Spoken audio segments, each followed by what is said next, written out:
Hi hello ನಮಸ್ಕಾರ. As usual it's yours Karthik. So ಸ್ನೇಹಿತರೆ, ನಾನು ನಿಮ್ಮ ಕಾರ್ತಿಕ್ ಹಾಜರಾಗಿದ್ದೀನಿ. ಮಂಗಳವಾರ ಹಬ್ಬದ ಶುಭಾಶಯಗಳನ್ನ ಹೇಳ್ತಾ ನಿಮ್ಮ ಮುಂದೆ ನಾನು ನೆಕ್ಸ್ಟು ನಮ್ಮ ಪಟ್ಟೀಲಿ ಯಾರಪ್ಪ ಏನು ಅಂದರೆ ಮಂತ್ರಿಗಳ ಒಂದು ಮೌಲ್ಯಮಾಪನ ಯಾರು ಏನು ಅಂತ ಅಂದರೆ ನಾನು ಅದರ್ ದ್ಯಾನ್ ಲಿಂಗಾಯತರ ಪೈಕಿ ಭಾಳ ದೊಡ್ಡ ಹೆಸರು ಇರೋವಂಥ ಒಬ್ಬ ಹೆಸರು ದೊಡ್ಡದು, ಬಟ್ ಇವನ ಹಿಂದೆ ಏನು ಜನ ಇರಲ್ಲ ಅಂತಾರೆ. ಬಟ್ ಲಿಂಗಾಯತರ ಪೈಕಿ ಒಬ್ಬ ಲೀಡರು. ಸೊ ಬೀದರ್ ಉಸ್ತುವಾರಿ ಅಲಿಯಾಸ್ ಗೊತ್ತಾಗಿರ್ಬೋದು, ಕಾಡು ಮನುಷ್ಯನ ಥರನೇ ಕೂದಲು ಬಿಡ್ಕೊಂಡಿರೋ ಅಂಥ ಈಶ್ವರ ಖಂಡ್ರೆ ಅರಣ್ಯ ಸಚಿವ. ಸೊ ಈ ಗಿರಾಕಿ ಜಾತಿ ಬಲದ ಮೇಲೆ ಇವ್ರ ತಂದೆ ಭೀಮಣ್ಣ ಖಂಡ್ರೆ ಅವರು ಲಿಂಗಾಯತರ ಪೈಕಿ ದೊಡ್ಡ ಲೀಡ್ರು. ಸೊ ಲಿಂಗಾಯತರ ಪೈಕಿ ದೊಡ್ಡ ಲೀಡ್ರು ಮಿಸ್ಟರ್ ಭೀಮಣ್ಣ ಖಂಡ್ರೆ ಸುಪುತ್ರ. ಬಟ್ ಈ ಮನುಷ್ಯನಿಗೆ ಅಷ್ಟೊಂದು ಕದರು ಏನೂ ಇಲ್ಲ, ಏನೋ ಲಿಂಗಾಯತರು ಅಂತ ಗೆಲ್ಸಿದ್ದಾರೆ ಅಲಿಯಾಸ್ ಬೀದರ್ ಉಸ್ತುವಾರಿ ಸಚಿವ.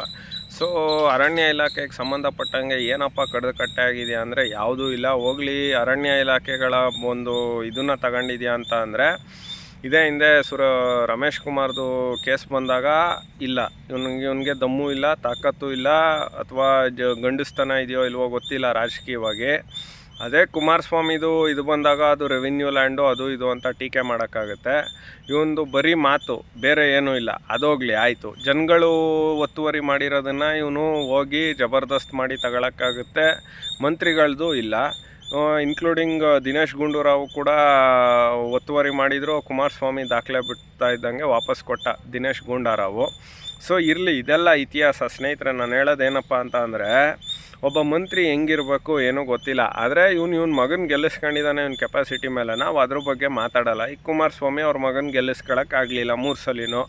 ಹಂಗನ್ಬಿಟ್ಟು ಹಂಗನ್ಬಿಟ್ಟು ಇವನು ಗ್ರೇಟು ಅಂತ ಅಲ್ಲ.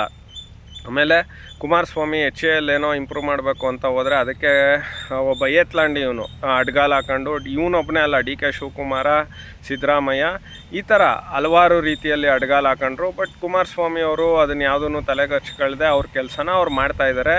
ಈಗ ಇವ್ನಿಗೆ ಏನಪ್ಪ ಬಂದಿದೆ ಅಂತ ಅಂದರೆ, ಕೇಳಿ ಇಲ್ಲಿ ಮಜಾ ಕೇಳಿ ಇಲ್ಲಿ, HALದು ಇವನಿಗೆ ಕುತ್ತಿಗೆಗೆ ಬಂದಿದೆ. ಬಹುಶಃ ಇವನು ಮಂತ್ರಿಗಿರಿನ ಬಿಡಬೇಕಾಗುತ್ತೆ. ಆಮೇಲೆ DCC ಬ್ಯಾಂಕ್ಗೆ ಇವನೇನೋ ಇದಾಕೊಂಡಿದ್ದ, ಅಲ್ಲೂ ಕೂಡ ಇವನಿಗೆ ವಿರೋಧವಾಗಿದೆ.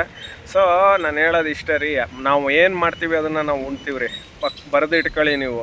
ಕುಮಾರಸ್ವಾಮಿ ಅವರು ಅಷ್ಟೆಲ್ಲ ಕಷ್ಟಪಟ್ಟು ಏನೋ ಮಾಡಿ HALನ ಪುನರ್ಜೀವನ ಕೊಡೋದಕ್ಕೆ ಹೋದರೆ ಈ ನನ್ನ ಬಾಯಿಗೆ ಬರುತ್ತೆ. ಇವ್ರುಗಳು ಹಿಂಗೆ ಆಡ್ತಾರಲ್ಲ, ಎಷ್ಟರ ಮಟ್ಟಿಗೆ ಸರಿ? ನೀನು ರಾಜಕೀಯವಾಗಿ ಏನು ಬೇಕಾರೆ ಮಾಡ್ಕೊಳ್ಳಪ್ಪ ಈಶ್ವರ್ ಖಂಡ್ರೆ. ಅಭಿವೃದ್ಧಿ ಅಂತ ಬಂದಾಗ ನೀನು ಬಿಟ್ಕೊಡು, ದೊಡ್ಡತನ ತೋರಿಸು.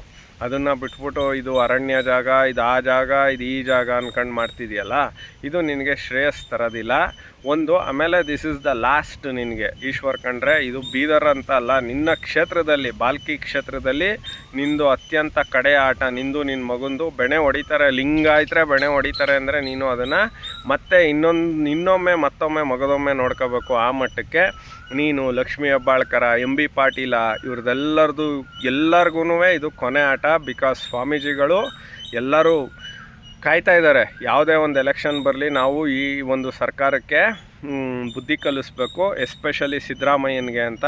ಸೊ ಸ್ನೇಹಿತರೆ, ಇವನಿಗೆ ಕೊಡೋ ಅಂಥದ್ದು ಏನೂ ಇಲ್ಲ. ಆದರೆ ಒಂದಂತೂ ನಿಜ, ಅರಣ್ಯ ಇಲಾಖೆಯಲ್ಲಿ ಭ್ರಷ್ಟರು ಅಂತ ತುಂಬ ಜನ ಇದ್ದಾರೆ. ಅದಕ್ಕೆ ಸ್ವಲ್ಪ ಏನೋ ಕಡಿವಾಣ ಹಾಕಿದ್ದಾರೆ ಅಂತ ಹೇಳ್ತಾರೆ, ನನಗೆ ಗೊತ್ತಿಲ್ಲ. ಬಟ್ ಹೇಳ್ಕೊಳ್ಳೋ ಅಂಥ ಈ ಕೆಲಸ ಏನೂ ಮಾಡಿಲ್ಲ ಇವನು. ಅರಣ್ಯ ಇಲಾಖೆಲಾಗಲಿ ಇನ್ನೊಂದರಲ್ಲಾಗಲಿ ಇವ್ರದ್ದು ಏನು ಹೆಗ್ಗಳಿಕೆ ಅಂದರೆ ಮಾಮೂಲಿ 5 ಗ್ಯಾರಂಟಿಗಳು ಕೊಟ್ಟು ಹೆಣ್ಮಕ್ಳನ್ನ ಹಾಳು ಮಾಡಿದ್ದಾಯಿತು, 5 ಗ್ಯಾರಂಟಿಗಳನ್ನ ಕೊಟ್ಟು ಜನಗಳನ್ನ ಹಾಳು ಮಾಡಿದ್ದಾಯಿತು, 5 ಗ್ಯಾರಂಟಿ ಕೊಟ್ಟು ಆಟೋ ಡ್ರೈವರು, ಬಸ್ ಡ್ರೈವರು ಎಲ್ಲರನ್ನೂ ಹಾಳು ಮಾಡಿದ್ದಾಯಿತು. ಟೋಟಲಿ ಕರ್ನಾಟಕ ಜನತೆನ ಇವರು ಹಾಳು ಮಾಡಿದ್ದಾಯಿತು. ಸೊ ಇದೇ ಇವ್ರದ್ದು ಒಂದು ಏನಂತಾರೆ ಸಾಧನೆ. ಸೊ ಈಶ್ವರ ಖಂಡ್ರೆ ಬೇರೆ ಏನೂ ಇಲ್ಲ ಇವೊಂದು ಸಾಧನೆ. ಸೊ ಈಗ ಈಶ್ವರ ಖಂಡ್ರೆಗೆ ಕೆಂಡದಂಥ ಕೆಂಡನ ನನ್ನ ಕುಮಾರಸ್ವಾಮಿ ಒಂದು ಬುಡಕ್ಕೆ ಇಟ್ಟಿದ್ದಾರೆ. ಸೊ ನೋಡ್ತಾ ಇರಿ ಈಶ್ವರ್ ಖಂಡ್ರೆ ಕತೆ ಏನಾಗುತ್ತೆ ಏನು ಎತ್ತ ಅಂತ. This is Karthik. As usual it's signing off. ನಮಸ್ಕಾರ.